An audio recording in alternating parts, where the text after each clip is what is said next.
think it's about time I finally talked about Tsunami Sea, Spiritbox's new album. Now, I know it's been a hot minute since it was actually released, and I'm a little late to the game, but I did host a listening party when it first came out, a few days after it first came out, with the Poser Club Discord server so that I could accumulate my thoughts to look back on later.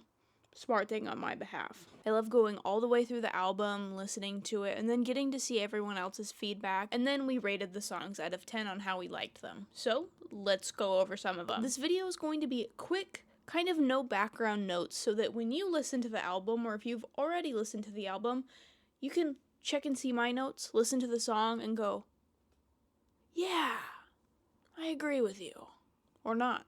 Pulling up my notes real quick. Fata Morgana. Right off the bat, people commented this song's already been, brought up on live stage a whole bunch of times. People are singing it live and they're enjoying the live performance. Me and many others couldn't help but make comments about how Poppy's vocals have gotten much deeper than normal, but I think that meme's a little dead now, so push that under the rug. People mentioned this song sounded nostalgic in a way, that this song was kind of flashing you back to others, even if you weren't super familiar with Spiritbox. This is the start of the album, the very first song. This is your introduction to the new Spiritbox album, and they come right out the gate with a punch to the teeth. I mean, this song starts out, love the vocals, love Courtney, I love just like the straight out, like, I'm going to whop you in the nose. And I got whopped in the nose, and I looked at her and I said, thanks, babe. This was a solid song if you're a Spiritbox lover, and if you like the heavier Spiritbox songs, this is going to be a classic addition into your playlist, or at least rotation of Spiritbox music. I gave Fata Morgana a 7 out of 10. Black Rainbow. Now, up next, second song on the album, we have Black Rainbow, and I'm gonna come right out the gate, guys. Not digging the robot voice. Wasn't my jam. Overall, this song it kind of missed the mark for me. Some of the baddies in the server loved this song, but quite a few were just kind of like, not digging it. And I kind of agree. It's not everybody's cup of tea, it wasn't my cup of tea, but I'm interested to see if other people like this song. Now, the guitars and the drums, immaculate as per usual, but it was just the vocals. The vocals kind of threw me off. I was like, okay, what kind of vibe are we going with? But who am I to trash on someone else's creative endeavor? I just didn't dig it. Looking at this from more of a strategic angle, one of the girlies did mention that having a song like Black Rainbow in the rotation for like a live set is really smart, because having those backing tracks for the robo voice I keep bitching about is actually going to give Courtney, the lead singer, the ability to take a break, especially during a concert. This is like an adjustment period song, I'd assume, depending on how they present the song live, or she could, go get a drink of water, calm down, and it focuses more instrumentally for the other band members, giving them a chance to shine. So for Black Rainbow, I give the song a 4 out of 10. Perfect Soul. If you like the song Circle With Me by Spiritbox, you're probably gonna like this song, because immediately, right out the gate, you're gonna listen to this song and you're gonna go, that sounds like Circle With Me. Specifically the vocals. This song has those kind of, I don't know the correct terminology, but I like to say sweeping melodic vocals, so when you listen to the song, you're going, this is one of those songs that I'm going to be very excited to see live if they play it live. Just seeing how they present that. I can imagine this being a nighttime show with a laser show would go so hard to this song. So I gave Perfect Soul a 7 out of 10. Up next we have Keep Sweet, which immediately gives Baptist, Mormon, religious trauma vibes. This is one of those songs that you're going to dive in if you're into lyrics and looking at the meaning of lyrics and kind of going through it, digging in, and tearing your teeth into the meat that is what was written for this song, if that makes any sense. I actually had to step out during the listening party while listening to this song, so I didn't hear the whole of it until now. I just re-listened to it. I actually really like this song, even more than when I first listened to it, and that's probably because I missed a good chunk of it. So it's that classic Spiritbox blend of melodics and then going into some heavier vocals that just, scratch the itch. It also ticks the box for the babes that love the little extra depth within the lyrics, so I'm giving it an amended 8 out of 10. Originally, I had this written down as a 7 out of 10, but I am amending it to an 8 out of 10. Soft Spine. I may be a little bit basic by saying this, but Soft Spine is one of my favorite songs off of the album. I mean, can you blame me? I know some girls just don't like the song. That's okay. There's something so cathartic about screaming Soft Spine. And for those of you out there that are into a little bit of the drama that comes into songwriting, allegedly the song was written about a certain someone that a lot of people in the music industry don't get along with. I am a little biased because I already liked it before the release of the album. I still like it now. I'm giving Soft Spine an 8 out of 10. The self-titled song on the album, Tsunami Sea. Right out the gate, I wrote a note down that said, kinda mellow for the self-titled song, which I also kind of get. A lot of albums, you don't see the heaviest song on the album as the self-titled. At least in my experience listening to albums, the self-titled song on the album is not usually the heaviest song, and that's kind of what I gravitate towards, I'd like to think, at least within like the melodic metalcore space. But overall, Tsunami Sea is a very solid melodic metalcore song. It's just nothing insane jumped out at me while listening to it where I went, this is different than the previous album, or it's different or more so differentiated with some new characteristics than previous songs on the album. But clarifying again, this is a solid melodic metalcore song. Specifically regarding the structure of the song, I really liked the flow of it. And that's all I'm going to say on that because I don't know how else to describe that other than the vibes checked the right boxes. So I rate Tsunami Sea a 7 out of 10. A Haven with Two Faces. Now this song, I did have to kind of hold on. One of you had to rein me back in and say, just wait, it gets good. It did. It got good. Even though they pulled a little bit of a summoning and waited way too long to have a drop, I'm not mad. It was really good. Honestly, you could smell it from like 20 feet away. You were like,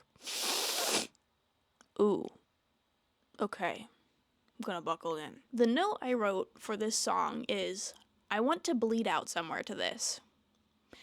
Take that vibe check as you may and, file that along in your catalog somewhere of like, okay, this is what this song is going to be like. But just take that as that is my statement on that song. The melodic vibe all throughout the album is carried through even with this song, and I gotta say, A Haven with Two Faces, I give a 9 out of 10.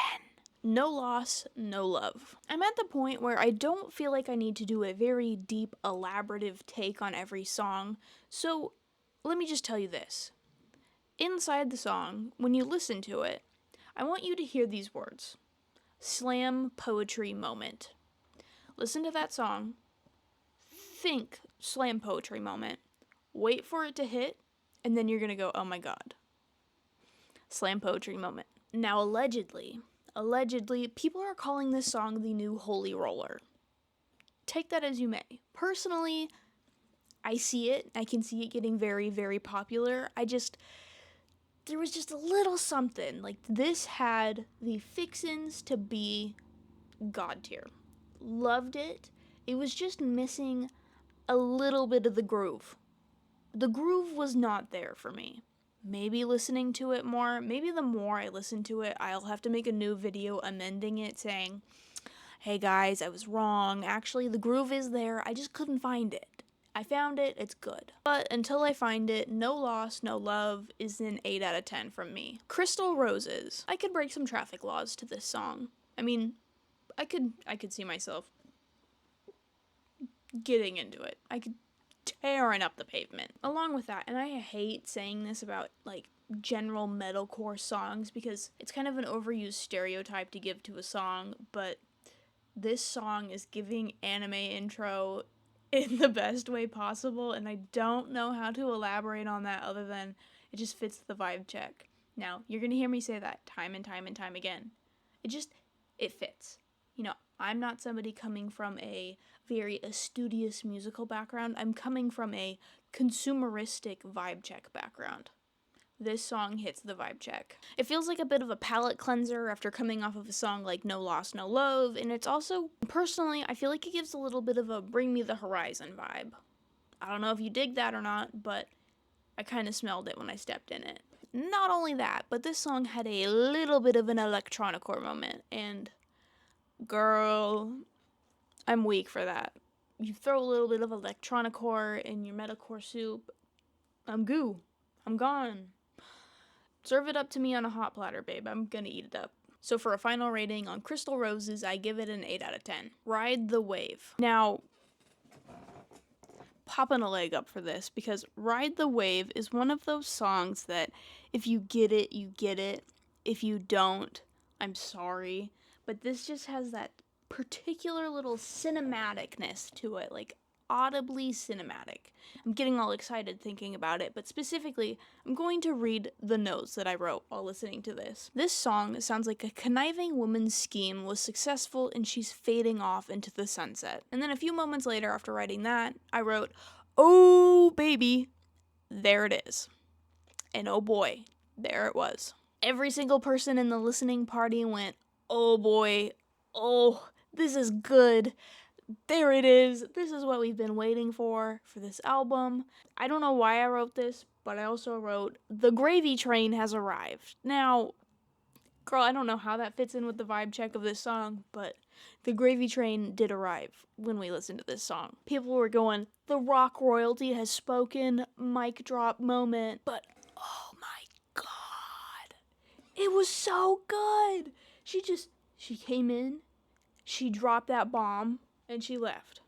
She left like a woman that just successfully murdered her husband, got away with it, inherited all 6 different mansions, and is gonna go look at her collection of, jewelry or whatever. Girl, I don't know. This song, it's so good. It brings the vibes. I hate saying that. It brings the vibes, though. It brings the vibes. This song embodies melancholy. It's the dark ambient feeling of driving down the road on a dark, dreary, rainy day. Like, it's the vibes, the melancholy. Like, you can feel it in the lyrics and the presentation and just the overall schema. I don't want to say vibes again. I'm gonna say it. I'm gonna say it. Ride the Wave. 10 out of 10. Thank you for writing that song, because oh my gosh, it's so good. Deep End. Deep End is the final song on the album, and it very much gives Y2K punk rock, like the "I just broke up with my boyfriend and I'm gonna go hang out with the girlies with my flip phone at the mall" vibes. So I think that means Paramore, but I'm not entirely sure. I wrote in my notes, "This is lounging at my parents' pool because Todd went to prom with Amanda and not me." So, angsty teenage Y2K, punk, not punk. No, punk. Y2K new metal? Punk rock? Maybe? That was kind of my overall thoughts for the song. It didn't jump out to me as like, whoa, this is, Caps ending it off super strong. I gave this song a 7 out of 10, and I kind of felt like I was being a little harsh by saying 7 out of 10. I even kind of feel like maybe a 6 out of 10. I just didn't vibe with the song very well. I listened to it and I was like, "Nyeh, it's okay." Wasn't my favorite.